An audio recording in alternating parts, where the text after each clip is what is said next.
Hello friends, आप जहाँ भी होंगे खुश होंगे और अपना और अपनों का ख्याल रख रहे होंगे। तो फ्रेंड्स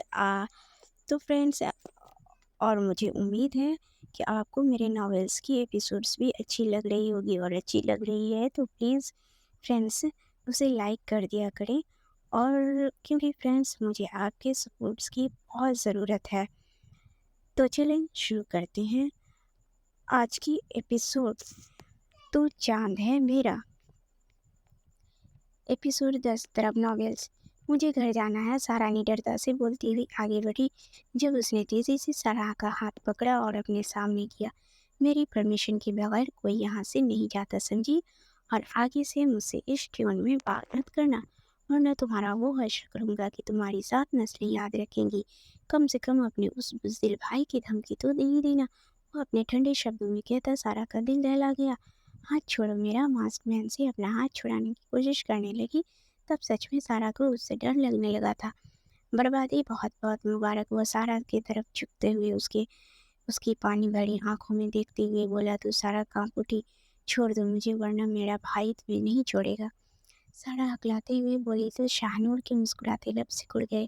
कहा था ना कि आगे से मुझे अपने भाई का डरावा मत देना। कहते हुए वो अपने शर्ट के बटन खोलने लगा था। सारा हैरत से मुंह खोले उसकी दुष्टता को देखने लगी।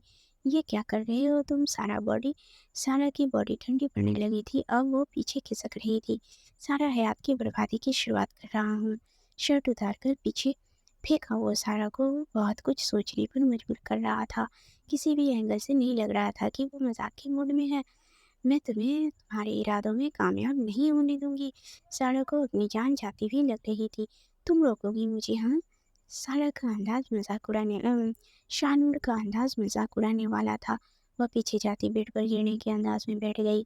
आंसुओं में तेजी आ गई। देखो, हमारे बीच कोई रिश्ता नहीं है। देखो, जाने दो मुझे, समझने की कोशिश करो। वो रिक्वेस्ट कर रही थी क्योंकि सामने वाले के इरादे उसे ठीक नहीं लग रहे थे। ओह, तो तुम कोई रिश्ता बनाना चाहती हो मुझसे? वो उसके गाल को छूकर बोला। तो सारा ने नौ में सर हिलाया था। मैं तो ऐसा ही करूँगा क्योंकि तुम्हारी बर्बादी ही मेरा सुकून है। वो सारा का फेस दबोचे गुर्रा रहा था। नहीं प्लीज़, उसकी उंगलियां गालों में धंसती उसे तकलीफ दे रही थी। शाहनूर जब्त की इंतहा पर था। कब वो किसी लड़की के पास आया था या ऐसी गिरी हुई बातें की थी? प्लीज़ छोड़ दो मुझे, या फिर मुझसे शादी कर लो, भले बाद में छोड़ देना। उस समय उसे अपनी इज्जत बचाने के लिए जो सही लग रहा था कर रही थी। हाँ हाँ हाँ, क्या दिमाग लगाई हो रुसवाई से बचने का।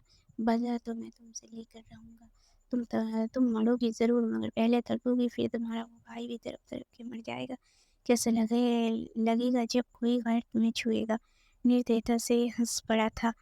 नहीं शाहनूर, अब उसके शाहनूर अब उसके बाल खींच रहा था। ऐसे ही तड़पी होगी ना वो? क्या तुम्हारे भाई को उस पे दया आई थी? लेकिन नहीं, उसने कोई दया नहीं दिखाई उसे। तो फिर मैं क्यों दया करूं तुम पर? वो पागलों की तरह चिल्ला रहा था। नहीं, सारा अब उससे अपने बाल छुड़ाती बोली। वो करा उठी थी। तुम्हें तुम्हारी बहन का वास्ता, प्लीज़ मुझे छोड़ दो। तुम्हें पता है ना किसी भी लड़की के लिए उसकी इज्जत कितनी प्यारी होती है। सारा रोती हुई रिक्वेस्ट कर रही थी। उसकी बात सुनकर मास्कमैन ने सारा का बाल छोड़ दिया था। सारा के आंसू लड़ियों की सूरत बह रहे थे। सारा हया मास्कमैन इतने जोर से दहाड़ा था कि उसके गले में खराश पड़ गई। उसने इस फुल डेकोरेटेड रूम को तबाह कर डाला। जो चीज़ हाथ लगती उसे तोड़ दे रहा था। ऐसा लग रहा था कि मास्कमैन के अंदर लावा फट चुका है। सारा हयात को तो लग रहा था कि जान अब निकल ही जाएगी। भाग जाओ यहाँ से, इससे पहले कि मैं कुछ कर दूँ। और याद रखना, तुम यहाँ से इस जगह से भाग सकती हो, मुझसे नहीं।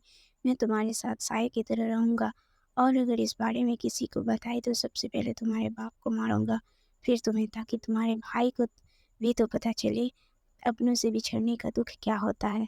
रोती बिलखती अपनी इज्जत की भीख मांगती सारा को देखकर बोला, आई से गेट लॉस्ट फ्रॉम हियर। दहाड़ते हुए वह हवाई फायरिंग की तो सारा अपनी जान लेकर भागी थी। बाहर आई तो काका उसका वेट कर रहे थे। वो नहीं जानती थी कि काका को तो बेहोश थे। फिर यहाँ कैसे आए, कौन लाया, उन्हें यहाँ उस समय वो ये जानना भी नहीं चाह रही थी। उसे तो बस यहाँ से अपनी जान बचाकर भागना था। काका, किसी को कुछ न बताइएगा। जो कुछ भी यहाँ हुआ वो सिसकी रोकते हुए बोली, बेटा जी, मुझे उन लोगों ने धमकी दी है कि वो मेरे खानदान को मार देंगे। उन्होंने सड़क पर नजरें जमाई कहा। उनके सर पे पट्टी लगी हुई थी, खून के धब्बे भी साफ दिख रहे थे। मगर मैं छोटे साहब को ज़रूर बताऊंगा, वो कोई ना कोई हल ज़रूर निकाल लेंगे। काका बोले, नहीं काका, आप किसी से कुछ मत बताइएगा, नहीं तो वो सबको मार डालेगा। डर से वो अब भी काँप रही थी। तो काका ने सर हिलाकर बताया कि वह कुछ नहीं बताएंगे किसी को भी। सुबह की निकली, शाम 5 बजे वो घर जा रही थी। अब तो ठंड के साथ साथ अंधेरे ने भी कदम जमाने शुरू कर दिए थे। गाड़ी रुकते ही सारा हयात अपने टूटे फूटे बॉडी को समेटती बगैर कहीं देखे सीधे अपने कमरे में जाकर डोर लॉक करते ही फूट फूट कर रोने लगी थी। वो वहीं फर्श पर बैठती चली गई। उसमें अब इतनी ताकत नहीं थी कि बेड पर ही चली जाती। उसे कोई फर्क नहीं पड़ता था कि उसके घर वालों को पता भी था कि नहीं कि इस घर के लाडली सुबह से लापता है। आखिर क्या वजह थी कि मास्टरमैन उसके भाई से बदला लेना चाहता था। उसे तो ऐसा लग रहा था कि आज ही उसे नई जिंदगी मिली है, क्योंकि उसकी इज्जत बच चुकी थी। बाबा, आपने कहा था आप मुझे नई मम्मा ला कर देंगे। कियान साहिल आफंदी अपने बाप से ऐसे पूछ रहा था जैसे नई मम्मा किसी शोरूम में साहिल आफंद में है। साहिल आफंदी वहाँ जाएगा और पे करेगा, फिर उसकी नई मम्मा को कियान आफंदी के कदमों में डाल देगा। बेटा, आपकी मामा? साहिल सच में कंफ्यूज हो रहा था कि बेटे को क्या बताए। कियान आफंदी होठों को बाहर निकालता रोने लगा था। अपने बेटे को वो कैसे रोते देखता। सबसे बेपरवाह दुआ अपना बैग खोले, पता नहीं कौन सा खजाना ढूंढ रही थी, मगर सारा ध्यान बाप बेटे की बातों पर ही था। आओ, मिलवाता हूँ आपको आपकी नई मामा से।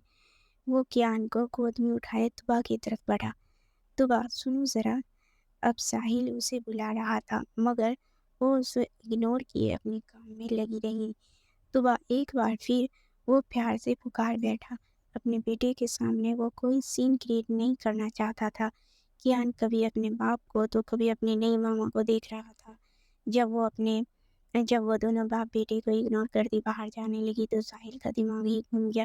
उसने तेजी से तुबा का हाथ पकड़ के अपनी तरफ खींचा, जिसे वो बौखला गई, जबकि कियान भी थोड़ा डर गया था। बेटा, आप बाहर जाकर खेलो, मुझे आपकी नई मामा से कुछ बात करनी है, फिर मिलवाऊंगा आपको आपकी मामा से। वो अपने बेटे को झुककर अपनी गोद से उतारते हुए बोला। उसने इतना इंतज़ार किया था अपनी नई मामा का, मगर वो तो बहुत गुस्से वाली थी। इससे तो अच्छा था वो अकेले ही रहता। मेरे बेटे को उसकी मामा चाहिए। जब कियान बाहर चला गया तो साहिल बोला, तुम्हें मेरी आवाज़ नहीं आ रही क्या? वह उसे अपनी तरफ घुमाते बोला, मैं नहीं हूँ उसकी मामा, मगर अपने बेटे को नई माँ देने का इतना ही शौक है तुम्हें। न- नई माँ तो तीसरी शादी कर लो। मैं उसकी माँ नहीं बन सकती। गुस्से से बोलते वो अपना हाथ छुड़ाने की कोशिश कर रही थी। उसे रोना आ रहा था, मगर मगर वो उस बेहिस के सामने रोना नहीं चाहती थी। ठीक है, फिर तुम्हें मार दूँ, फिर ये तीसरी शादी रचा सकूँगा ना। वो वो उसे अपने और पास करता उसके कानों में सूर फूंक रहा था। साहिल आफंदी, तुम्हें जो करना है करो, मुझे कोई फर्क नहीं पड़ता। मैं तुमसे डरने वाली नहीं हूँ। सुना तुमने? वो साहिल के खूबसूरत चेहरे को देखते फुंकार रही थी। दोनों का फेस गुस्से की वजह से लाल हो रहा था। अच्छा, तो तुम्हें डर नहीं लगता? कहते साहिल उससे अलग हुआ। वो मुस्कुरा रहा था, ऐसा लग रहा था कि वो कुछ करने वाला है। अब की तो बात सच में डर गई। मैं महिलाओं को बहुत इज्जत करता हूँ, लेकिन सिर्फ एक हद तक। परफ्यूम की शीशी दीवार पर मारते चीखा था। पल में कमरा खुशबुओं से भर चुका था, क्योंकि परफ्यूम की शीशी चकनाचूर हो गई थी। इससे भी दिल नहीं भरा तो शीशे का आवाज़ उठाकर ज़मीन पर दे मारा। आह! وہ اچھلی تھی، سارا کانچ اس کے پاس بکھر چکا تھا۔ ابھی وہ بنا سلیپر کے تھی، ذرا بھی ادھر ادھر ہوتی کانچ پیروں میں لگ سکتے تھے۔ کیسے نہیں ڈرو گی؟ وہ اس کے نزدیک آ کر کہہ رہا تھا، ساتھ ہی چیزیں توڑ رہا تھا۔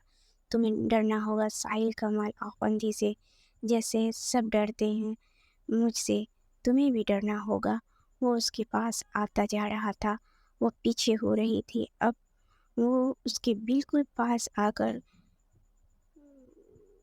اسے پکڑ کر اسے گرنے سے روک چکا تھا۔ بول بھی تو، ڈر لگ رہا ہے تمہیں؟ کہہ دو ساحل آفندی، تم پاگل ہو چکے ہو۔ اگر اس کی آنکھوں میں ڈر ہوتا تو رحم کر دیتا، مگر اس کی آنکھوں میں ڈر کے ساتھ ساتھ ساحل کے لیے نفرت بھی چھلک رہی تھی، جو ساحل آفندی کو پاگل کرنے کے لیے کافی تھی۔ وہ بولنا چاہ رہی تھی، مگر ڈر نے اسے بولنے کی طاقت چھین چکی تھی۔ اس لیے اس کا سر نو میں ہل گیا، جو ساحل آفندی کو غصے کی آخری حد تک لے گیا۔ نہیں ڈر لگ رہا تو اب ڈر لگے گا، کہتے اسے دھکا دیا، جس سے دعا رائٹ سائڈ کے بل کانچ پر گری تھی اور کمرہ دردناک چیخوں سے گونجنے لگا تھا۔ تو بس دوستوں، آج اتنا ہی، پھر نیکسٹ ایپیسوڈ کل لے کر کے آؤں گی۔ اور آج کی ایپیسوڈ اچھی لگی ہو تو پلیز لائک شیئر ضرور کیجیے گا اور کمنٹس میں ضرور بتائیے گا۔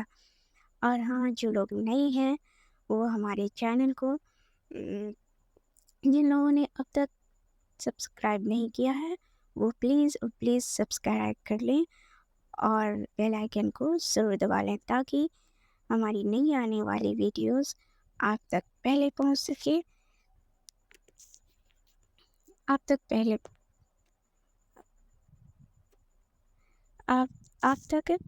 پہلے پہنچ سکے۔ اور فرینڈس، پلیز مجھے ضرور سپورٹ کیجیے گا، کیونکہ مجھے آپ کے سپورٹس کی بہت ضرورت ہے۔ Thanks for watching.